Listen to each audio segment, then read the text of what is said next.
Thank you for listening to the Nate Jackson Podcasting Network. What up, beautiful people? It's your boy, Nate Jackson, comedian extraordinaire, and this is the Nate Jackson Radio Show / the Super Funny Comedy Club podcast. Normally, those are two different things, but today they are merging, and today is also a full-on takeover by my sister, Ericka James, and she is in charge. So, I yield. Woo! I got the baton. You all see that? It's my turn. Well, I wanted to accost your podcast, and I have been envisioning this for years, actually. Now, and is your camera supposed to be on video? I don't know what's happening. It's not supposed to be on video. It keeps taking pictures. I don't know what I hit. It just... Well, the good thing is I have us being filmed in 4K on a Sony A7. Awesome. I just wanted some still shots. So I have had the honor of knowing you your entire life. And there's not that many people on the planet that can say that. That's true. And so I've been watching you grind. I've been watching you move. I remember the call you gave me, should I leave Washington State and really give this comedy thing a serious go? Okay. And I said, absolutely, you should. I call you Nathaniel. I hope that's not bad for the radio show. I know the world knows you as Nate. It's too late. It's too I've already said Nathaniel. I've heard people say Nathaniel, but Nathaniel. And I said, you absolutely need to be there. And here's the crazy thing. I don't know if you remember this. You said to me that if I go to LA, I'm going to get bumped by comedians like Tommy Davidson. And you named specific brothers. And I said, and the Wayans brothers. And I said, Nathaniel, you need to be there to get bumped. And the crazy thing is, he has agreed to come to the Super Funny Comedy Show. Right. So not only did you make that shift, but now he is coming in the door you built to do your thing. And that's the stuff that I don't think people know. That's profound. Isn't that deep? Yeah. But he was specifically on that list of people you named. So I want to get underneath the funny today. Oh. I want to get underneath the funny. Here's the thing. She just said she wanted to do a podcast. I didn't know we were supposed to be underneath anything. We're underneath. We're going underneath. Okay. We're going deep. Well, all I ask is that you try to keep your mouth centered in front of the mic so it sounds fantastic. I will do that, my brother. You hear the difference? Yes. It's beautiful. Thank you, darling. So I want to ask you, in this journey, you've been grinding for 15 plus years. Yeah. And I want to know the top 3 lessons you've learned. Okay. What are the top 3 lessons that you've learned, even before the comedy club? You can't trust everybody. Okay. The people you do trust them wholeheartedly. That's good. And protect your vision. Ooh, how do you protect your vision? Because so many people go blabbing and you try to tell people are bringing you down. How did you protect your vision all these years, considering we are sitting in the middle of your Super Funny Comedy Show podcast studio? Yeah. Well, like Lil Wayne says, real G's move in silence like lasagna. So you have to move and you have to plan and you have to strategize in a way that doesn't basically expose and share your idea before it's on its own feet and can defend itself. Because I know over the years you've experienced a lot of people saying, "Oh, I can do what Nate does. He makes it look easy. Mm-hmm. Let me go ahead and try it," and then they figure out it's not as easy as they thought. That's happened a few times. Yeah, it's the same character, but there's 2 characters. There's the person that's bold, that's a character, and the other one is the person that's sneaky. That's the other character. And they've had different actors playing it over the years. That I've seen. But at this point, I can see that character coming from a mile away. Wow. Mm-hmm. And how have you managed? People always say this, don't forget who you are. Stay grounded. Remember where you came from. Mm-hmm. What is your secret to that? Because you were still the same guy. Anytime I sat in your opening and you had your last 3 roommates, which is miraculous, here that flew up from LA. You had college homies. Here's the thing. I didn't have 3 roommates at one time. My 3 last roommates in a row, most current, second most current, and furthest most current, all were like, oh, for sure. Because if you, like women, you can live with a woman for 6 months and I hate you. You know what I mean? Like, to know you had, 10 or 12 years of roommates that were up here? Yeah. Who just were like, I can't miss this. And the other thing I know about them is you impacted their life with your work ethic. and with what you modeled. So I want you to roll it back a little bit and think about a new comic coming up, a new person saying, okay, I've got a vision, I've got a dream. How should my day look? How should my time look? How do I work this from a work ethic standpoint? Are you hitting stages? Yes, let's say this person's hitting stages. Okay, well, you just kissed all of your nights goodbye for the next 3 to 5 years. Okay. Because you need to be performing. Your days, when you first start out, your days are going to be wide open, and you're going to wonder how you're going to make money, and you're going to be hungry. Very hungry. Very hungry. Very hungry. But if you maximize what you do during the day, it makes the nights smoother. You maximize your time. So things have changed since I started, but the internet is a much more poignant place for somebody to be. Yeah. You have to. Yeah. So that's what you do during the day. You make sure you're working on your footprint on the internet so that people are exposed to your funny all over the world. That's good. And then wherever you're at locally is where you hit the stages. Now, those wash each other. The more you're working on social media content, the more you're writing funny stuff all the time during the day, it starts to work its way into your sets. And then your sets grow. And then when you're growing your sets, that also vice versa works its way back into what you're doing during the day and your social media stuff. Yeah. You need to learn your voice. You learn to learn your voice. How did you learn your voice? Same way, just by doing it, hitting 10,000 hours of being on stage in every scenario, whether that was Roy, Washington, which is like a tiny little conservative city full of cowboys and farmers in front of 16 people, where I brought my friend with me, and he was like, you have to be funny tonight. Like that kind of thing. Like we felt like our lives were in danger if I bombed. All the way to performing on Summer Jam in front of 80,000. But you have to put the notches on your belt. You have to have no scenario in which feels foreign to you. You have to conquer your nerves. Ooh, that's good. Yeah. That's good. And now you come from a family that I'm a part of, that we all make our living behind the mic in some way.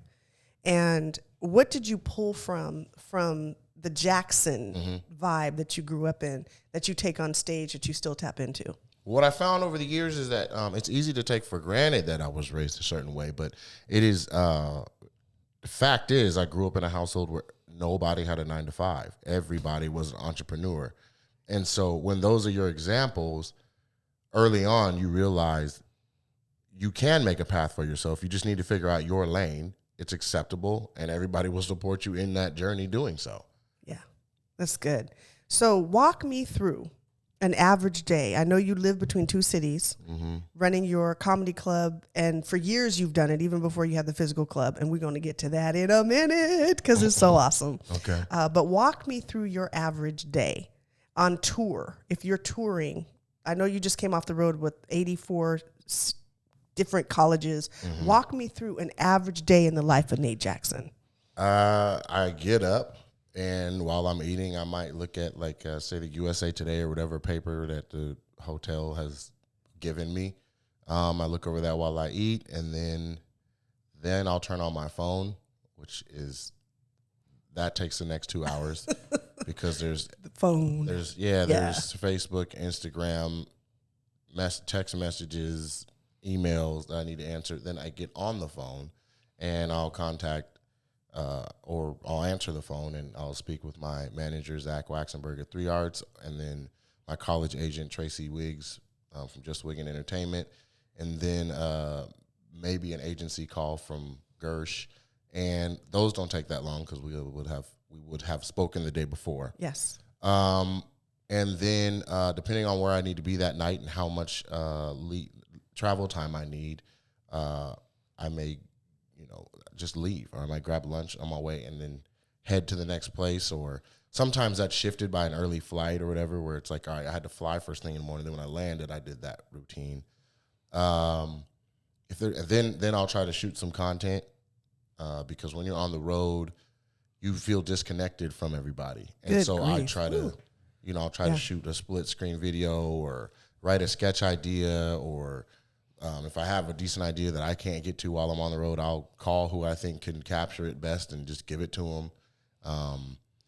Then I'll go over my set list. What is it, 5 o'clock by now? You've done all this before 5 o'clock. This is probably 3 p.m. Goodness gracious. And so then I'll review my set list and go over the jokes that I want to do. And then if there's anything that I'm working on stage, I'll go over in my mind what I said the night before. If I have a recording or I have video of it, I'll watch that. Then I'll tweak it, I'll tag it, I'll add to it, and then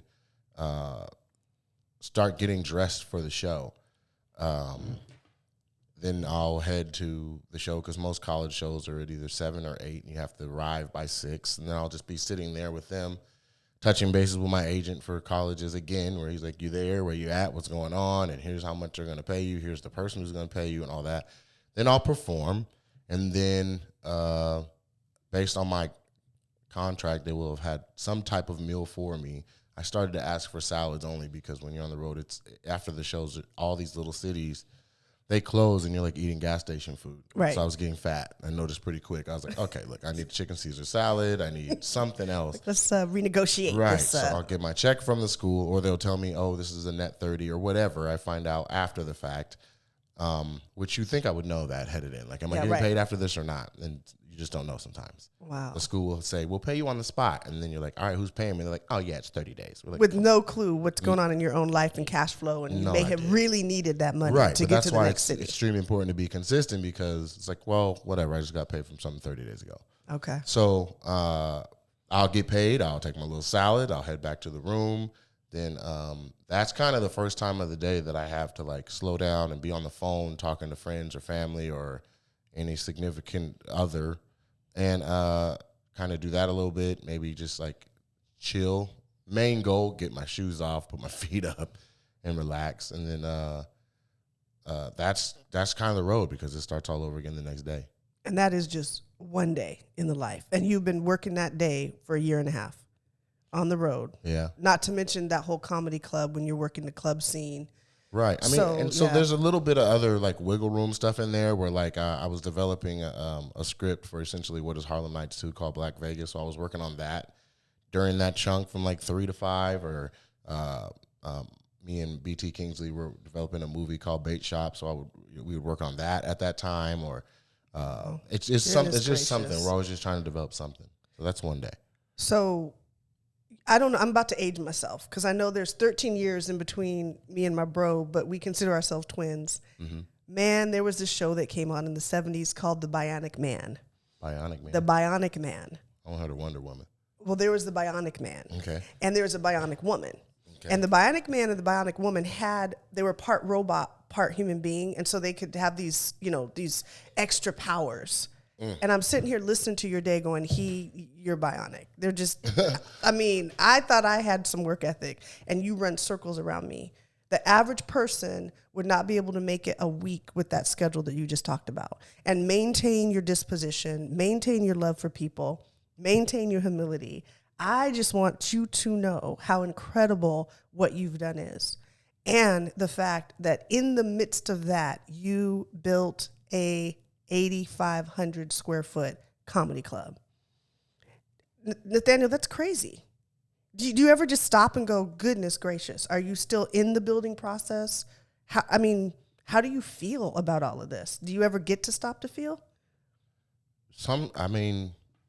There was a couple of moments during the grand opening weekend that felt very surreal. Honestly, any other emotion or anything I was showing felt a little bit forced based on the event or whatever was going, like the ribbon cutting. I was supposed to speak, so I spoke. But there was only one line in there that I really connected with, and it was where I was talking about vision. I said sometimes when you're the visionary, you can only see as far as what you think you're capable of doing. And then when other people join up to help you achieve your vision, you can see a little bit further than you could on your own. And so with the help of Team Nate and other people, family and close friends, I was able to see that this was possible. And so the grind from the road and the grind for this was different. For this, I had to find operations manager. For this, I had to find, we had to find contractors. For this, we had to find investors. Yes. And I think that was the hardest part, finding investors that I trusted, that trusted me, that knew and saw my vision and put faith in it in the form of big money at the same time as needing that money. Yes. And have an operations manager who his goal is to get it done regardless of price. Right. And in a space this big, it's hard to see it on paper and estimate what a thing would cost when everything is consistently rolling, moving, change orders. Contractor needs to come back another day. Like, it's like, how do you know? It's just like you try to have enough money in the coffers to pay for the task, and when you don't, or you foresee that you won't, you gotta go get more. And so at 4 different junctions, this was almost a stalemate. Wow. One, our construction loan was slower to monetize than it was supposed to. We'd already been approved. Everything was good. And then they took another, I think, 48 days to put the money in the account. But we had already broke ground. And so we were spending investment money, my own money. We were just spending everything with the anticipation of it coming. Wow. Then it came, and it was an SBA construction loan. And I don't know if it's because we hadn't done this before or what, but the construction loan was specifically for construction. It couldn't be used for anything else. So all of the stuff we were paying, administrative things and paying for wages and fees and all the stuff that I was paying that I was anticipating being reimbursed, when it monetized, we couldn't touch it. Goodness So gracious. there was still a need for investment dollars that could go where they needed to go, that we could touch and spend however we needed to. So it's just been a process of going. And so upon completion and certificate of occupancy and passing all of the gamut of inspections and final inspections. Sorry about that. I'm banging up your table. I'm sorry. It's all good. But podcast table. Upon, when we passed all the inspections and my operations manager, oversaw, he did what he was paid to do and he did his job. We had some bumps along the way, like I said, financially, but we got things taken care of. And in the grand scheme of things, we paid for everything and got everything done. And, in that process, some faith in the business plan can be lost. Yes. Because if you don't understand my vision, or you haven't grinded like I've grinded, or you haven't seen the people show support like I have seen them do on a first case scenario, like my own eyes basis, then it's easy for your confidence in the project to be fleeting when you keep hitting money problems. Yeah. I think it takes a special person to just be like, we can do it no matter what. I was saying that, my team was saying that, but everybody wasn't in that same space. Good thing is we did complete it. We got everything done. The investors came in. Some of them came in the midnight hour, but they all came in. We all got it done. And then we had our grand opening weekend, and we blew every preconceived yes, investment projection that we had. And that was at somewhere between 35 and 50% occupancy. So what we learned just off of that one opening weekend is that the club is not a $1.7 million club. The club is really something like $3.5 to $4 million club, if allowed to open and operate at full capacity. When it will be. Because we're just waiting on the governor to say yes, and it's all based on the numbers. And different people are experiencing the COVID-19 differently from each other, but the overall numbers are saying that it's time for things to slow down so that they can then speed up again. Yes, and you all will be ready. And I call it the slingshot, when it looks like you're on hold or it's going backwards, but it's about to catapult forward. Right. And so we felt that in the first place because of how much people were hanging out. And you go outside and see the freeway is full of people that are like, I'm not staying in anymore. You can see it. But having the grand opening and seeing the success of it and seeing the sheer numbers of people that came and how safe they operated and how they conducted themselves and then how much they consumed as customers, put everything into perspective. It was like, for me, it was a pretty big I told you so moment that I didn't even have to say. Right. But for anybody who had any doubts, it was like, oh my goodness, So every investor, whether they came in right on time or they came in the midnight hour, all of them were like, this is going to be a fantastic investment. Yeah, and to the point that now that we have to shut down again, it's like the calls were extremely smooth. Wow. It's not an easy call to call your investor and tell them that we have to pause, but they know if we could open, we would open, and it's all based on Inslee, Governor Jay Inslee, and his determination of what is allowed and not allowed. There's a lot of confusion, even coming out of the governor's office, and then even coming from the Liquor Control Board. There's a lot of confusion about what's what, but the main thing is right now they just kind of need everything to freeze. That is anything more than 10 people. Yes. So it is no joke, and I just want to pay honor to you for having this unforeseen things that so many businesses have, but live entertainment has been deeply impacted, and you all proved that this thing will not only operate effectively, but thrive. Yeah. So I had a moment. So you all see this incredible blue, right? It's like this deep midnighty, I don't even know, but it does something to you when you walk into this club. And I said to you, oh, who picked the paint?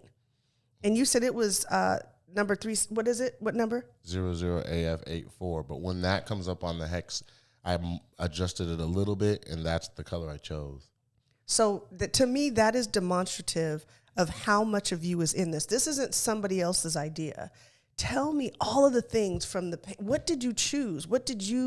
How much did you have to do with what we see around us? We're on the second floor of an 8,500 square foot comedy club. Unprecedented. Mm-hmm. The one we have in Raleigh, they have about 80 seats, and you literally sit like this. Wow. You can't move, and they sell every seat.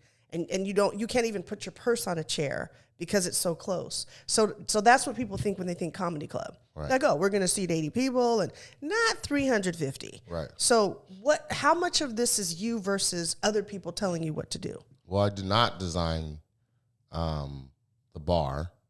That was Joey. The checkered floors. Most of the design decisions were, hey, Nate, what do you think about this or what do you think about that? And I'd be like, the left one, or I like the right one. And then we would go with that. Got it. So specific things that I wanted was a stage that came out into the audience. Yes. I wanted large archways in the club so that it felt huge, open, and inviting. Yeah.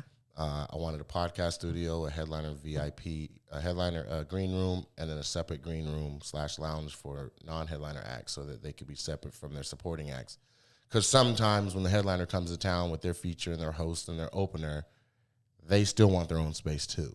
Okay. And to get the best performance out of people, you should just let them have the option, Yeah. There's some places that don't even have green rooms for the headliner. You're just sitting in the back of the showroom. Or off the kitchen. Yeah, literally. Eating off of a stool. That's when we visited some of your comedy. I have props because I get to go back and go, hey, I'm Nate's sister. Mm-hmm. So I get to meet the comics that come through Raleigh that they know you. And they eat their meal on a stool because there's no place off of a little room in the kitchen. Yeah, it's just a little hallway. You have a shower in there. Excuse me. Yeah, right. Excuse me. Yeah, shower, because there's so many times when we were on the road and, shows at 8, we left at 2, we went to the bathroom, stopped, we ate or whatever, and before you know it, it's 7:45 and we're 30 minutes out. Show's at 8. Yeah. Call the promoter, like, look, we'll be there 15 minutes late, but as soon as we get there, we'll be ready to hit the stage. And so you're changing clothes and ripping and running to hurry up and get just one of y'all get in. Somebody get in there, just somebody go. Whoever's the fastest, go. That's who starts the show. And the rest of us got another 10 minutes to get dressed. And so this is where you can come early, relax. You can watch a 75-inch TV. You can take a shower. You can get your mind in a place that is the best for you to be successful. And that was part of the design. I wanted a different entrance than exit, so that the flow of people would be kind of through. Yeah. Now, I didn't know at the time that was also the best thing for health and safety for coronavirus, but yes. I just knew I didn't want 200 people from the first show, going back through 200 people from the second show. Right. And then we have 400 people in a space, and we're like, well, who's here for the next show and who's just hanging out and who, I didn't want to deal with all that. I picked I picked a lot of the things. At the end of the day, it's like, we need carpet in the showroom. And it was like, here's a swatch. Which one do you like? Or here's a this or here's a that. I for sure did not pick the audio waves on the wall. That was a surprise. Tell me about that. Yes. So, yeah, that was a surprise for me that Joey planned for the design of the showroom and in the bar. So there are 1x1 pieces of wood on the wall, and they form the audio waves of my laugh so that it's wall-to-wall laughs all throughout the club. And we wanted to do that because it's abstract kind of looking. Yeah. So if someone was to rent the space, it's not that they were so clearly in a comedy club that it affects their people's feel of what's what. So with this, somebody could just come in and be like, oh, okay, that's different. Right, that's nice. And that's the only note versus it being giant pictures of me, Eddie Murphy, Chris Rock, Dave Chappelle, Red Fox, like every other club, Yes. So that's the gist. To me, that captures the genius that I know you have, and not just comic genius, but business genius, entrepreneurial genius. Walk me through all the hats that you wear. Not just club designer, but the hats you wear to keep your brand moving. Just, that normally people have other people for. I want you to give me all your titles. I had help in every job. Of course. And the task of operations manager is to manage all the operations. But I guess I still provided some of the contractors. Like I tried to have as many qualified African-American contractors in here as possible. Wow. Where we worked with UB Stagg of Excel Electric. And I don't mean just for the club, like in general, to keep the Nate Jackson super funny brand going. Oh, okay. So social media manager, author, yes, talent, graphic designer. Yeah, graphic designer. Creative director. There you go. Creative director, fashion designer. Script writer. Yeah, script writer. Talent booker. There you go. I don't even know if that's a title. Talent booker. No, talent booker is a title. And it's also a full-on salary job in a comedy club that I have virtually waived because I want this place to be so successful. So a ton of stuff. Like but it's always been because of necessity. Like I didn't have the money to pay for every flyer for all the shows I had. So I went to YouTube University and watched 100 different tutorials and taught myself different design elements until I was like, okay, I can do this. And so I've made all of my own flyers virtually for 10 years. Every now and then I'll mix it up if I'm up and have somebody else design something just because they have a different eye creatively. Like, man, just mix me up something else different. Like I keep making the same kind of thing. Or, I don't even have time to do this one. Can you do it? And so it's been a lot, but it's all based on necessity, Yeah, and that is awesome. And I don't think people know that about you. I don't think people understand all of the hats you wear and still manage to show up and just tear a crowd up. Your comic genius has gone through, as I was telling you, it's another dimension. Well, thank you. Yes. Another dimension? Not even level, but dimension. Like what is... How do I describe it? Because, I can see all this deep stuff. I'm the deep sister, but not that my other sister's not deep. She's deep. You're just around deep people, really. But let's go deep for a minute. So the only way I could put it, like most comedians you go see, they leave a piece of their comedy with you. Like you leave laughing. It was great. But there was something that happened that I witnessed the 2 shows I've seen you do in this club, and you said you were just warming up during these 2 shows, but it's like you left a piece of yourself. You left a piece of greatness. There was something activated in people there. It wasn't just funny. It was so much more. It was a depth. It was the ability. I really think you have a profound ability to see people, and every single person in this club, the hundreds and hundreds of people that came through here opening weekend, they all left with a piece of Nate. A piece of your power, your greatness, and your activation for their own inspiration. Like it was beyond comedy. It was something totally, like it was deep. I was just watching this. And the passionate love people have for you, it was crazy. I was just so proud. Not just the investors. It's one thing for people to say they support you, but to open your checkbook and support you, Right. that's another level. To see comics come from all over the country to support you, to see, didn't you tell me that somebody that was like a past hater or somebody was in the VIP section? Like, people just were overtaken by their love and appreciation and celebration for who you are, because they each had a piece of you. And if I interviewed them all, I bet they would say, yeah, Nate's one of my best friends.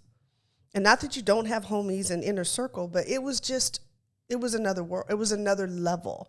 And your comedy was connecting with people in a way that, I know I'm biased because I'm your sister, but I could have watched you all night. I mean, but you still yielded the stage. You still brought your comedians up with such grace. It was just awesome. It was just awesome. So I don't know. I think it comes from, this is my theory, because you said yes to putting on the humility it required to sit in at noontime at Timbuktu University, in the middle of nowhere, and connect with 7 people during a daytime show during lunch in the library or something crazy. And it showed, because you could connect with people on a whole different level, and people were not just left with your comedy, they were left with a piece of your greatness. And that was incredible. That makes sense. I mean, I know that's deep to hear, but it's just real. Like, it was other dimensionally. Yeah, stuff. I'll have to. What's gonna happen? This is how this works. Like, one, thank you, because that's a phenomenal compliment, based on an honest observation by you. So what I'll do is reflect, probably watch this podcast while I reflect, and then all of it will come rushing to me like a ton of bricks. You know what I mean? Yeah. Because for right now in this moment, I just feel like, look, I just was doing what I had to do to have a good show and, be consistent. I think that every time you take the stage, you should leave something. You don't even have to have jokes to say, but you should leave. There should be moments. Yeah. And the greatness in comedy is accomplished by moments, whether that's aha, or that's strong bits, or that's just people were just crying, laughing, but you have to have moments. And I learned that from Wild 'N Out. You know what I mean? It's an improv show. Yeah. The whole concept is we're going to put a bunch of talented people up there, and we're going to have 12 cameras shoot it, and we're going to play games, and we are going to capture all the moments. It's good. And they string those together in an episode, and that's how you become the number one show on a network. Got it. Okay. And so, to me, a great show is comprised of the moments. And so, I mean, we had a wedding proposal, a marriage proposal. Yes, we did. We had a standing ovation from one of the comics. We had, I had a hot couple of sets as the host. We had standout sets by the other comedians on the show. Those are the moments, that people sit up and go, man, that was a dope night. Like, the difference between it was cool and it was a dope night is, and then this happened, and then this happened, and then this happened, and this is like, that was all in one night. It's all in one night. And that's what you want, every night. And so that's what we're trying to consistently, that's what I strive for every time I take the stage, is I want a moment. If there's got to be something, an applause break or some type of explosive laugh at some point, like you have to have the moments. And when you sit up in Hollywood and you watch shows that have 12 to 15 comics on them per show, the ones that stand out that you remember are the ones that gave you the moments. And so that's what I strive towards. And I think that's just what the way it is perceived from somebody outside of me is, you're like, every time he did it, there was something happened. You know what I mean? Yeah. Versus, somebody coming up on stage and hosting, and it's just like they said something, it didn't connect. They did something that didn't connect, and then they brought up the next person, and that was like, well, that was a waste of 5 minutes. No. That's what I don't want to have. And I think the other thing that happens, just I have many accolades, I always will for you. I have an eyelash that's turned against me. No problem. At least yours are real, because mine are fake. I was in there with glue. I was like, something's gone wrong. Those aren't yours? These are not mine. Dang, guess we aren't twins. I've gotten better with it. But what I noticed is those moments come from your heart, bro. And you have a heart of gold. And I think that's the difference. If someone hasn't maintained their heart, those moments feel contrived. And those moments with you feel absolutely authentic. And they're as authentic as they would be if someone was sitting in the back room with you. And it shows. Because you have somehow, in the midst of Hollywood, in the midst of a whole bunch of crazy stories that I bet you don't even have time to tell them all, you have maintained your heart and your love for people. And it shows through your comedy. So a couple things I want to ask you. I have so many questions that I never get to ask you. Okay, ready, go. Okay, so I want to know what your vision is. What's next? Well, first, should I be feeling weird that this whole thing is just about me? No, that's a lot. because this says Nate Jackson super funny. All right. Yeah, I'll so you keep should going. not feel weird. I hope that there's an this is about audience you. that wants to hear an episode that is just me answering questions about me. But this is, I'm Is it not uncomfortable? I don't know. I'm just not this narcissistic. I'm used to doing shows and we're talking about other topics, other people, other things, and then a little bit about me. This is heavy. I told you we were going underneath. All right. Underneath. So just hang with me. All right, I'm hanging. Yeah, we're going to share the parts that I don't think people get to know unless they've known you one-on-one. Tell me about your vision. What is next for Nate Jackson? We're going to get this club back open, and then we're going to franchise. Also, I'm going to go into the production side of things, and there's going to be some stand-up comedy specials that get produced.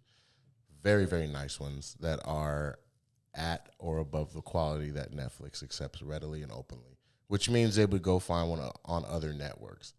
Off of that, there'll be some touring that happens where we'll partner with other comedy clubs and the touring and theaters and tour our most popular headliners, Super Funny Comedy Tour. All while this is still going on and that is still going on. And then I would like to I still need my own TV show. Like that has to happen. We're still hardcore working to develop that. The problem is coronavirus has even, made Hollywood has had to pump the brakes. Everybody has. Yeah. And so some people aren't. Like I just found out yesterday that I was up for the role on Young Rock of Junkyard Dog, and I just found out that they gave it to the other guy of the two of us. And I was so perfect for that role. Wow. To the point that my manager was like, let's just keep waiting. So I don't know if it ends up being that or if it's something else or another character they find. But I mean, I wasn't even me that whole day. I was that character in character, full on nappy headed beard, tow truck chains around my neck, and wasn't even having regular conversations with people. Like people would call me that day. I'm like, nah, I'll go to voicemail because I'm Junkyard Dog. You're Junkyard Dog. And it showed. I really killed. And so we'll see what happens. Okay. But yeah, so there's that, and I'm still up for a role on another show called Righteous Gemstones.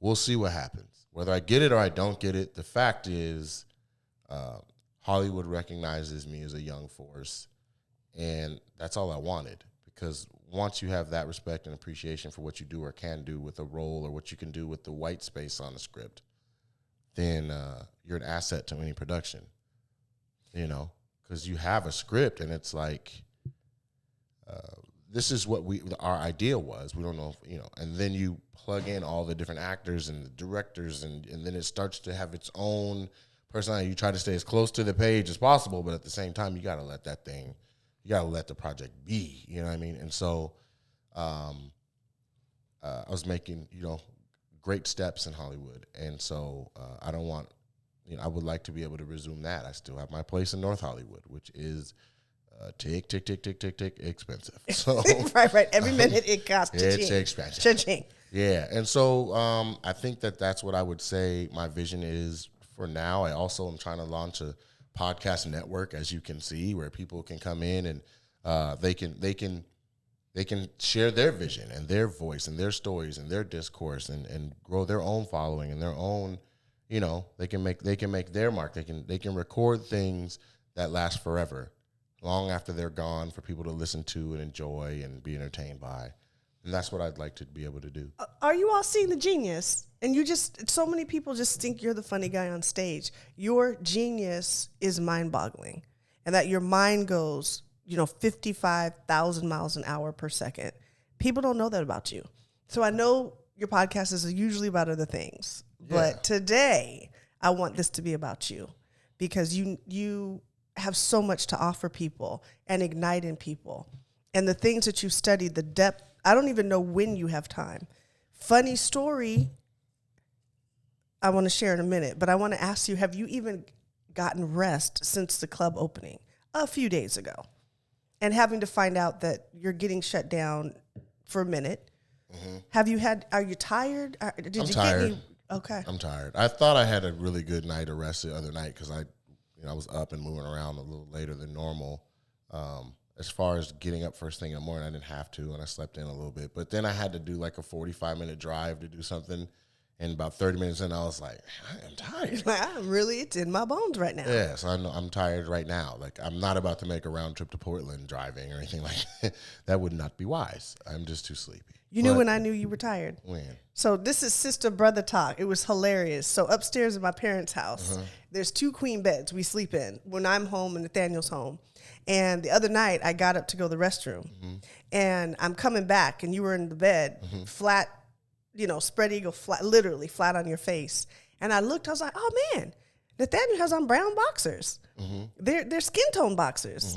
And I got closer and realized there were no boxers. No, your brother was butt naked. That was just the booty naked. And I was like, he's so tired.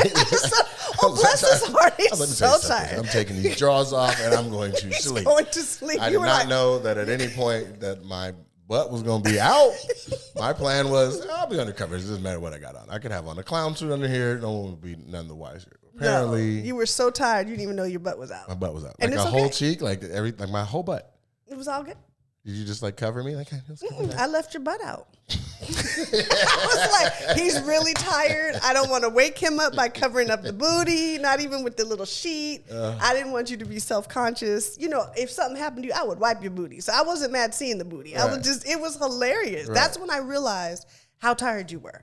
You were face down, literally butt out in the air. Yeah, I've had some nights during this process and even during the last few days of ramping up, because people got to understand, there's a lot that goes into saying, all right, we're going to open. Yeah. I mean, you got to make sure everyone is hired. You have to make sure you've done all your final cleaning. You got to pass your certificates of occupancy. You got to pass all of your inspections. So everything you've done that you considered final needs another look, because if it's not, somebody can delay you. And in this particular case with coronavirus, and then also there was a holiday on the 4th of July that everybody took the Friday before and the Monday off. We had to pass everything. That's right. First time, because ribbon cutting was on the 8th, grand opening was on the 9th. And you don't even get your occupancy until all this is done. On top of it, you're doing it in the middle of a pandemic. Our occupancy. We've got our final on the 6th occupancy. That's the same thing. And then the 7th was, all right, let's make sure the room is sat right and all that stuff is right. And let's, at the meantime, we've been training with access ticketing. We've been training every day, 2 hours, Wednesdays and Thursdays. We've been hiring up hostesses and trying to make sure everybody has their shirts they're going to wear for when we open, figuring out how the seating chart is going to look, how it looks when somebody comes in, and then doing everything over again to make sure that it is as safe as possible for everyone. And that's all going on while the GM and the manager of the bar is training up the bartenders and the waitresses, and we still have our contractors finishing up a couple of finishing touches. I had to get the furniture for both of the green rooms still. We were still hanging a TV. We were still there's a lot going on to where I would finish up and then I would get home and then just take a nap in the driveway. I just still be in the car. If I could just make it. Yeah, there was a couple nights where Daddy was like, "You all right in there? Hey now." I'm deep. good. I'm sorry, I'm good. Then I'd get out and I'd go in, and it'd be 2 or 3 in the morning, and I'd go to sleep and then wake up with my phone ringing at 9:30 from somebody related some emergencies to the club, happen, yeah, or something, Or sometimes it's not an emergency. Hey, when you talk to such and such, did they say yes or no? They said yes. Okay, bye. Wow. And that's the thing. I'm up now. That's the thing that's so spectacular. And you still show up on stage and knock it out of the park. And one of the things I mentioned earlier, I was blown away at how many people love you. Like, I know I love you. I don't mind your naked booty. I'll wipe your booty. I don't care. But to see other people who were like, I'm in this with you now. I don't know if they're down to wipe my booty. I'm not saying that they, but that's specific. They're down. But they're down. Right. They're down. Talk to me about Team Nate and just how far this group of people have come with you and the different iterations of it. Okay. And how in the world did you get a group of people to commit to your vision like that? Talk to me about that. Because one of the things as an entrepreneur, having the team is the hardest part. Well, here's the thing. Okay, I can't take credit for the team. That doesn't even make any sense. Basically, I had friends from high school that saw me struggling to prepare, like to get a show ready. They were just in line. They were the first ones in line, and they saw me struggling to get all these folding chairs set up to have the show. And then we had the show. Everything was fine. Then after, or the next day, I got an invite on Facebook to a Team Nate meeting. And I was like, what is this? This was at the time of Twilight when everybody was Team Jacob or Team whatever. So they just said Team Nate. And I was like, well, I'm not a vampire. I'm not a werewolf. What is this? And like, just come, we'll talk. So I get there, and they're like, we saw you doing the folding chairs. We saw all that, and you just need help. We would love to help you. This isn't about money. This is about wanting to see that go smooth and be great for the community. It could be even better than it is already a dope time. And that was their vision. And so I said, okay, well, yeah, let's do it. But if we're going to do it, let me share some other things that now that I have some help that I could use some help with. Yeah, can you please help me with this? Here's the this is what I've been drowning in. You saw me struggling to get some chairs going. The reason the chairs weren't ready is because of these other 4 things you didn't see. So if we could just do these 4 things, then who cares about the chairs? I'll get that done. And so that's how it kicks off. And then they added, people were like, well, what are you guys doing? And people start hanging around, and other people start coming because of the energy that was going into it. And the people who approached me, that was Alyssa Minnow, that was Claudette Minnow. No, excuse me, that was Alyssa Minnow and Tina Cruz. And Claudette Minnow was Alyssa's cousin, and then later Aline Minnow is Alyssa's sister. And so the Minnows were the original, and Tina was another cousin. And so that was the Hold It Down crew. Then you start getting friends of them. That's how you get Kanani and Anitra. And then my other friends were coming, like Kenyatta. And there were points where it didn't, I didn't even matter in a sense, because now the bond was there. They were friends, they're family, they're kicking it. Every Friday night, it's like, what y'all doing? Y'all can come over. And that turned into, 11, 12 people all sitting around. They started looking out for mom and daddy and bringing casseroles by the house. Yeah, and we were just hanging. Yeah. Like, even when I didn't have shows, everybody was just so tight. Like, we took group trips together. I would have one show in, say, like a Spokane. We'll make a full weekend out of it. Everybody rides over. It's 5, 6 cars all following each other. We have a great time. We kick it. And it's just fun. And so it was like, yes, there was a common goal that we were like, okay, well, we were producing shows and we're having a great time doing comedy and throwing shows and stuff. But at the end of the day, man, this was just a group of friends, and we're all still cool. Like, everybody's still cool. And so it was always volunteer basis, or if I had any excess money, I would always break people off, but I couldn't consistently do it. So look, this week we're a little tight, but here's 40, and I don't know about next week. But they're like, hey, this was never, they'd fold it and put it in their bra, like, okay, but don't even, so, but as we got better as a team, the shows grew and the consistency grew, and how lucrative it grew, like the business part of it. And so that's when I started formulating the early on ideas of, man, if I owned the club, this team would help. But everybody would try to scare you and say, you don't want that liability. I'm like, but look at how much money. So this was my concept. I don't want the liability of throwing a show for the drinks.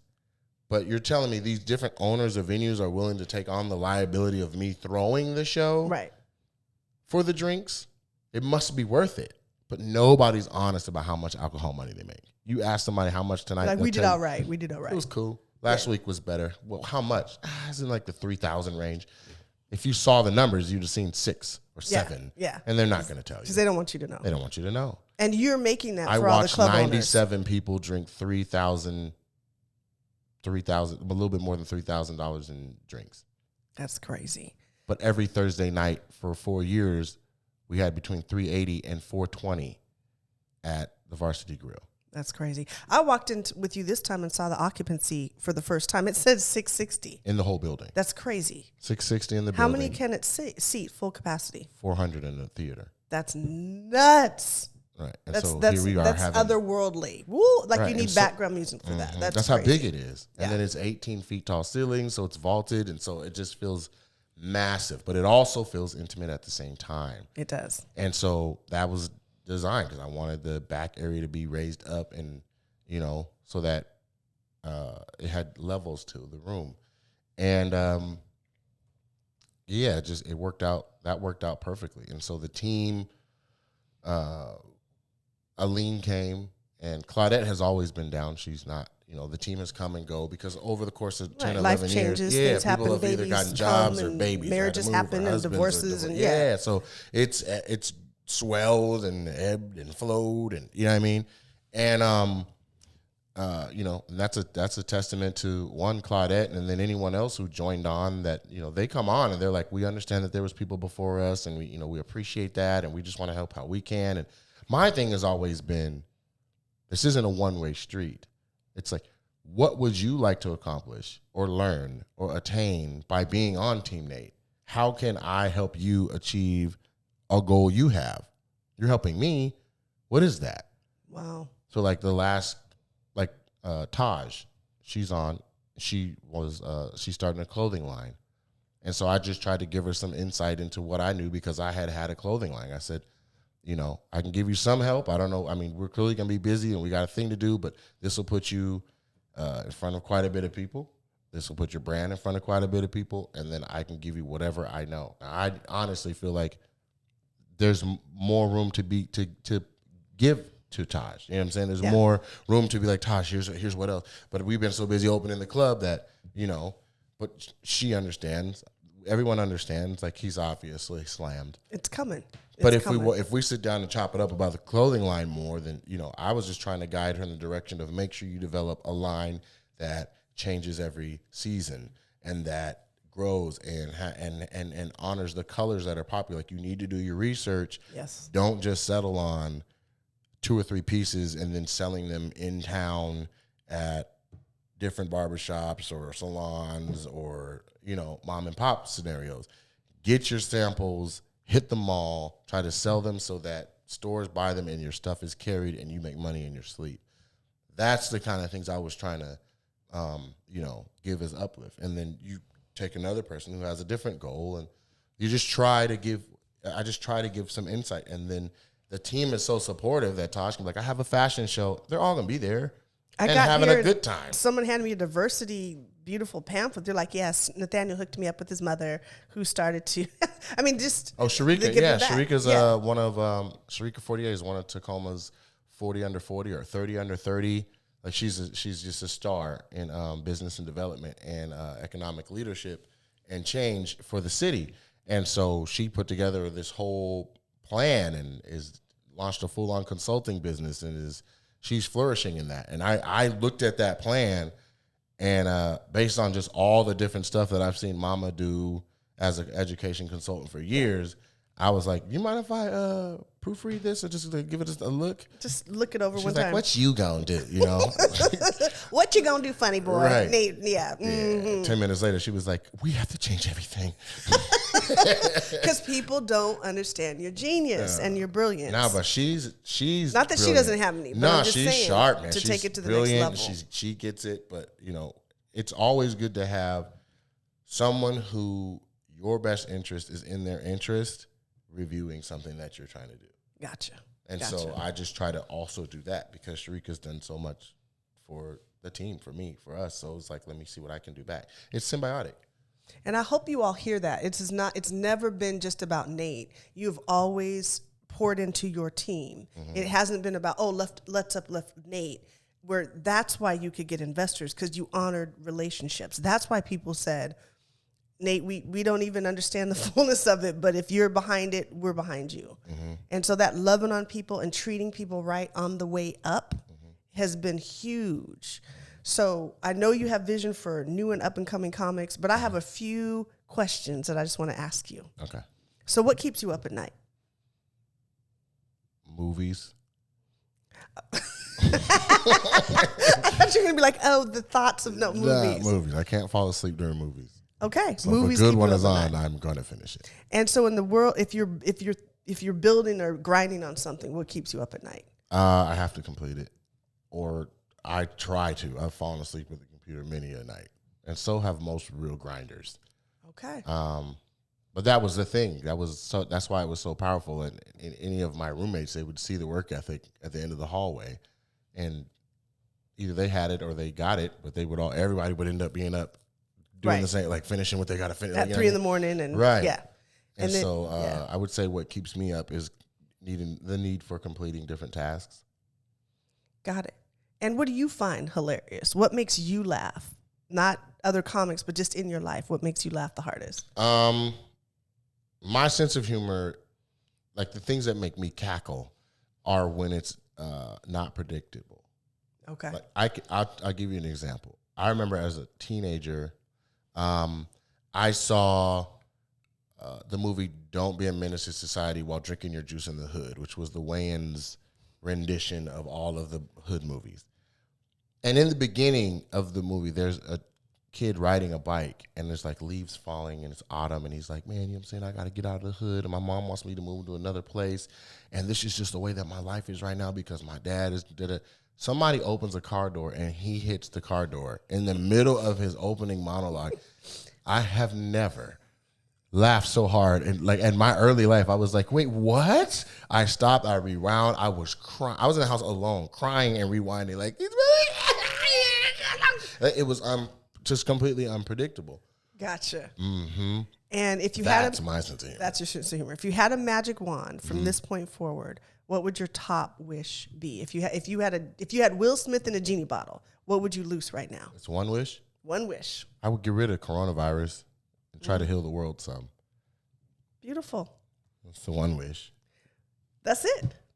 That's awesome. And so I am beyond proud of you. I wish you the absolute, not just wish, that sounds so hokey, but I know who you are. And it is a privilege to be sitting inside of your vision. And what people don't realize is the best is yet to come.